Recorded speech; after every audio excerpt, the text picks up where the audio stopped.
Tala, salita. Tala, salita. Talata at salita. Pag-asang hatid ng mabuting balita.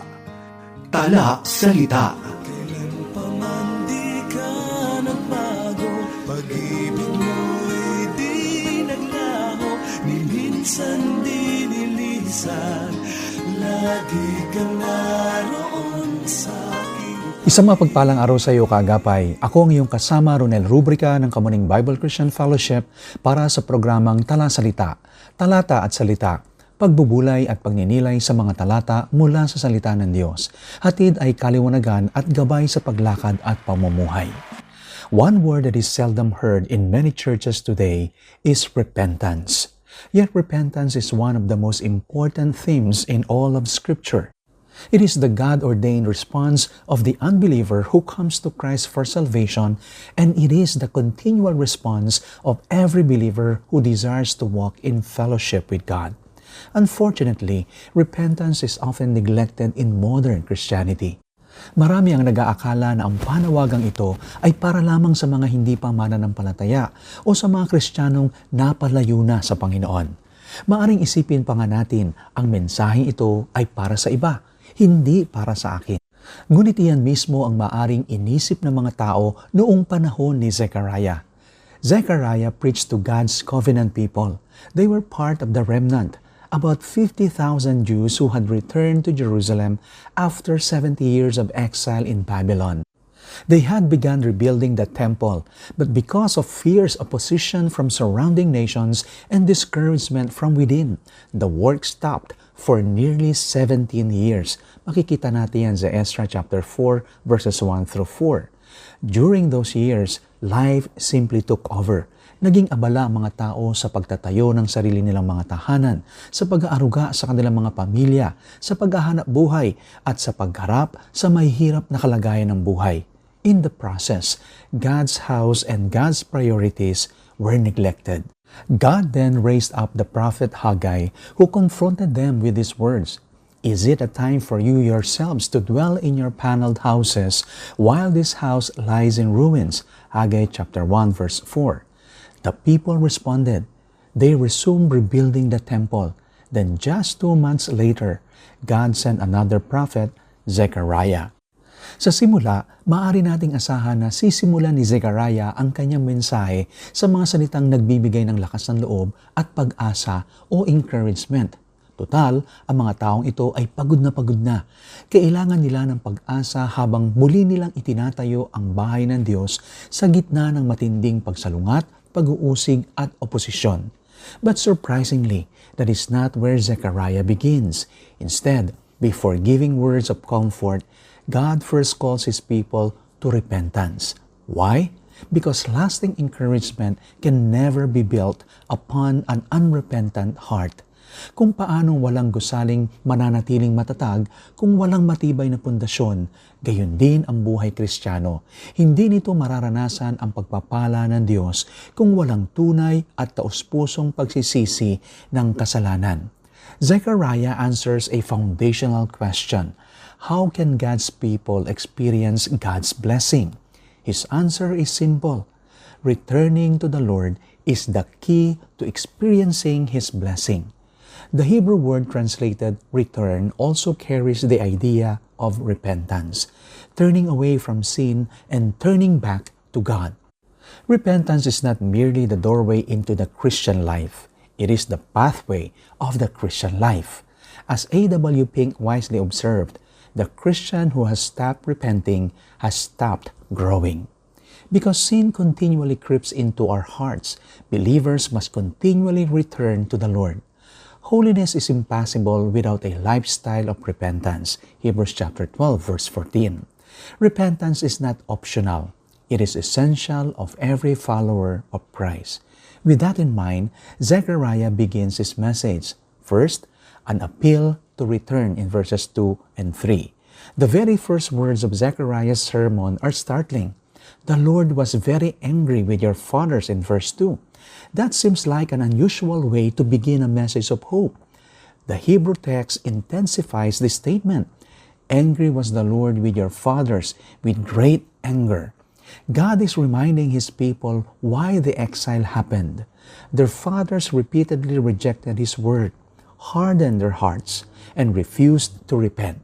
Ang kanilang pagkabihag sa Babylonia ay hindi isang aksidente lamang sa kasaysayan, kundi ang matuwid na pagdidisiplina ng Diyos, bunga ng kanilang patuloy na pagiging hindi tapat sa tipan ng Diyos. With that sobering reminder still ringing in their ears, God gives His gracious invitation. Return to me, declares the Lord of hosts, and I will return to you. Verse 3.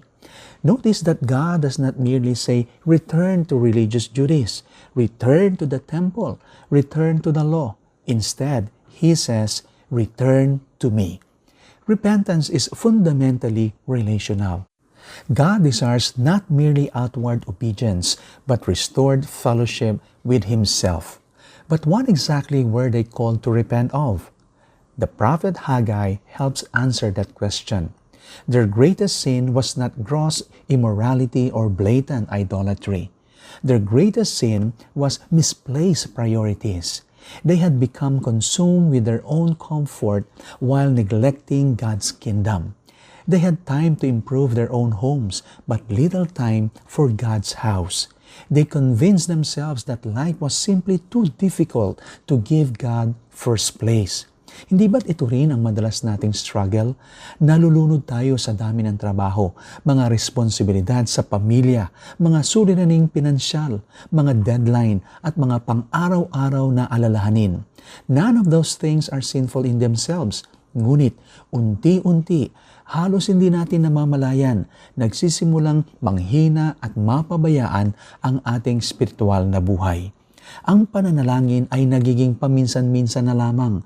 Ang pagbabasa ng salita ng Diyos ay napapabayaan na. Ang pagsamba ay nagiging isang nakasanayan na lamang. At ang paglilingkod kay Kristo ay nauuwi na lamang sa pangalawang prioridad. Like Israel, we rarely make a conscious decision to abandon God. We simply become distracted. One commentator describes Israel's condition this way. They just wanted to be normal for a while. Can you relate? Sometimes life becomes so exhausting that we think, I'll pray when things settle down. I'll read my Bible when life gets easier. I'll become more committed after this busy season. But difficult circumstances are never an acceptable excuse for neglecting our relationship with God. The danger is what we might call the sin of normalcy, settling for a life that looks no different from the world. Yet the Scripture reminds us that believers are anything but ordinary. Peter declares, you are a chosen race, a royal priesthood, a holy nation, a people for His own possession. 1 Peter chapter 2, verse 9. God has redeemed us to be distinct, holy, and devoted to Christ. When life becomes difficult, however, we can easily drift into complacency. We begin living on spiritual autopilot. We settle for mediocrity instead of holiness, comfort instead of consecration, conformity instead of Christ-likeness. Marahil ito ang kalagayan ng ilan sa atin ngayon. Maaring walang ibang nakapapansin. Patuloy ka pa rin dumadalo sa simbahan, patuloy ka pa rin naglilingkod sa ministeryo. Sa paningin ng iba, mukha ka pa rin isang tapat na Kristiyano. Ngunit sa katahimikan ng iyong puso, unti-unti ka nang napapalayo sa Panginoon. Our relationship with God is not damaged only by open rebellion. Sometimes it is weakened through slow spiritual neglect, missing time in God's Word, neglecting prayer, worshiping mechanically, and allowing the cares of life to crowd out Christ can gradually leave us spiritually distant. That is why God's invitation is so gracious. Return to me. Notice something significant. The people had already returned geographically. They had returned from Babylon. They had returned to Jerusalem. They had even returned to rebuilding the temple. Yet God still says, return to me. Why? Because the real problem was never geography. It was never primarily the temple. It was never merely the exile. The real problem was always the human heart. A person can be in the right place outwardly while remaining far from God inwardly. That was Israel's condition. They had returned to the land but had not fully returned to the Lord. Isaiah had described their hearts long before. These people honor me with their lips, but their hearts are far from me. Isaiah 29 verse 13. Napakalinaw ng kaugnayan nito sa atin ngayon. Maari tayong dumalo sa simbahan tuwing linggo, maari tayong maging aktibo sa iba't ibang ministeryo, maari pa nga nating tapat na suportahan ang gawain ng kaharian ng Diyos. Ngunit sa kabila ng lahat ng ito, maaring nananatiling malayo ang ating puso kay Kristo. That is why Zechariah's message is so searching. God is effectively saying, don't merely rebuild the temple, rebuild your relationship with me. The issue is not merely religious activity, but personal devotion. God calls us to turn from every rival that has captured our hearts, whether pride, comfort, success, career, possessions, or any other idol, and return wholeheartedly to Him. As A.W. Pink beautifully writes, true repentance issues from a realization in the heart, wrought therein by the Holy Spirit, of the sinfulness of sin, of the awfulness of ignoring the claims of God and defying His authority. It is therefore a holy horror and hatred of sin, a deep sorrow for it, an acknowledgement of it before God, and a complete heart forsaking of it. Repentance is far more than feeling guilty. It is far more than saying, I'm sorry. Repentance is turning away from sin and turning toward a restored relationship with God. That is why the Lord says, return to me and I will return to you. Ang tunay at sukdulang layunin ng pagsisisi ay hindi lamang pagbabago ng asal o pag-uugali, kundi ang maibalik ang ating malapit na pakikipag-ugnayan sa buhay na Diyos sa pamagitan ni Jesucristo, a renewed fellowship with the living God through Jesus Christ. So the Lord's message still comes to us today. Don't just return to church. Don't just return to ministry. Don't just return to religious activity. Return to Christ. For where there is genuine repentance, there is restored fellowship, renewed joy, and the gracious blessing of God's presence. Secondly, an appeal to remember, verses 4 and 5.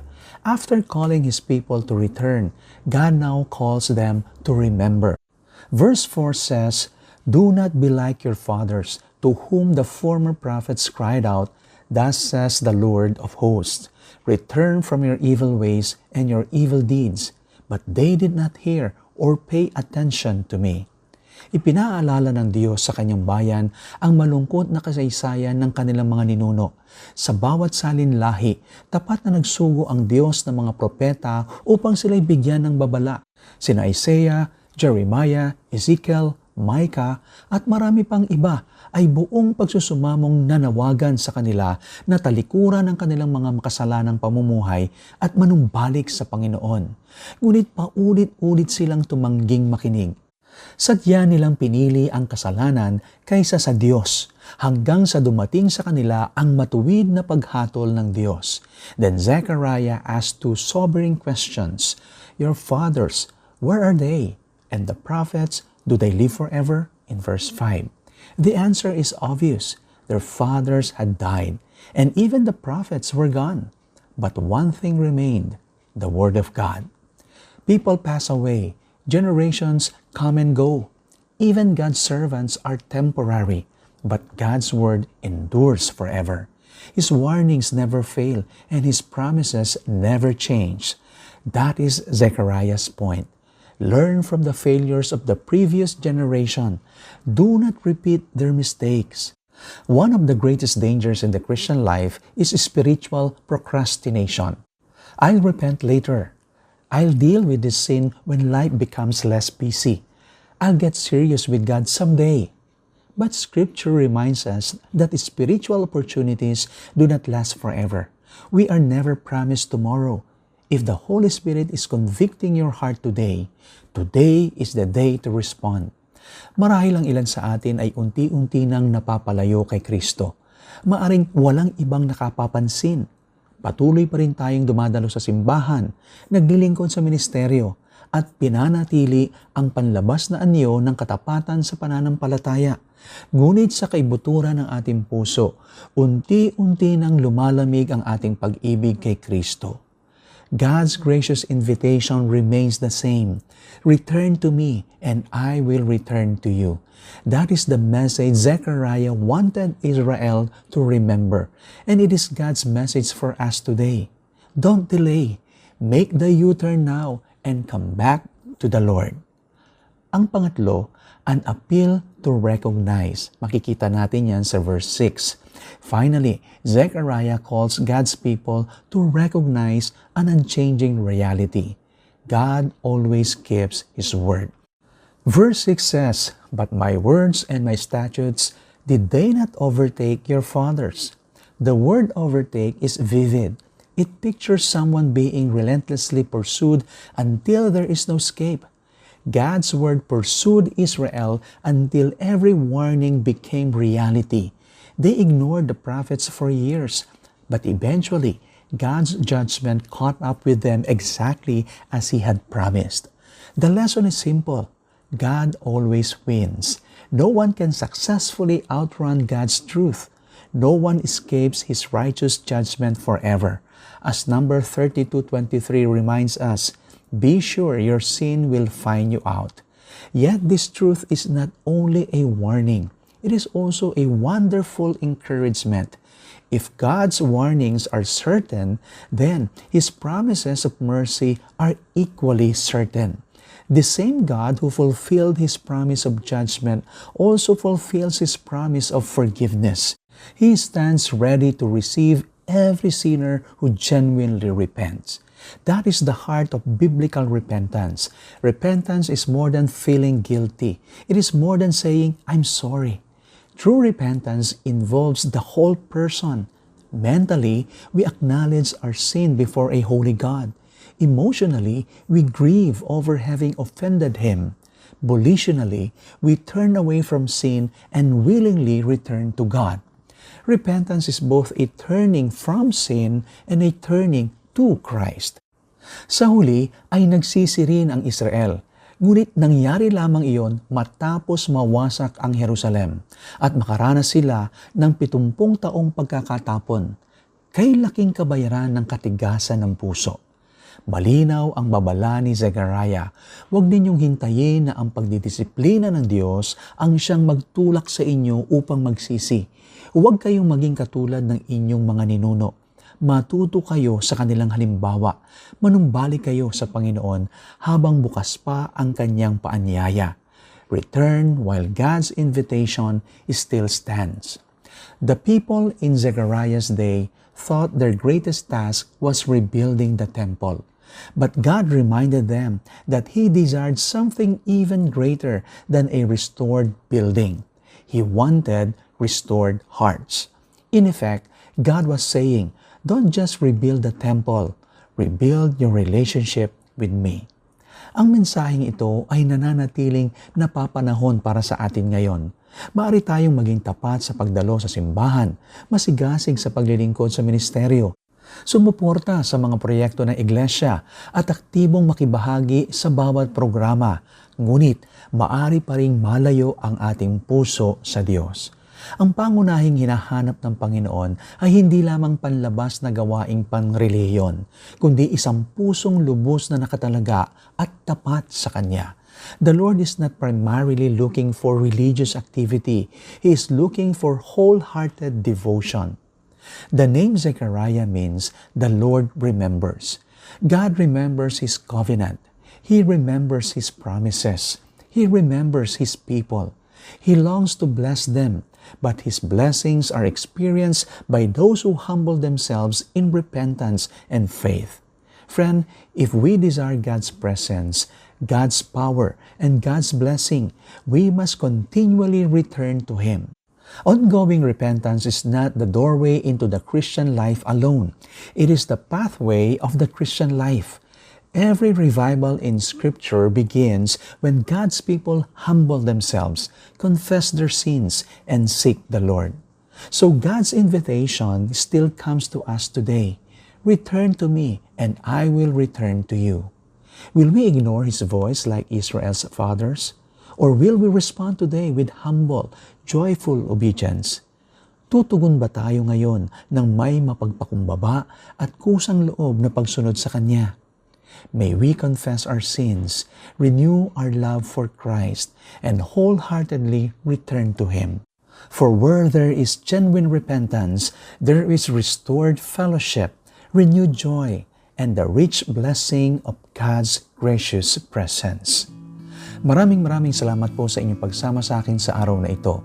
Ako po ang inyong kaagapay, Ronel Rubrica ng Kamuning Bible Christian Fellowship. Samahan niyo po akong muli sa susunod na episode ng programang Tala Salita, pagbubulay at pagninilay sa mga talata mula sa salita ng Diyos. Dito lamang sa 702 DZAS. Tala Salita, talata at salita, pag-asang hatid ng mabuting balita. Tala Salita.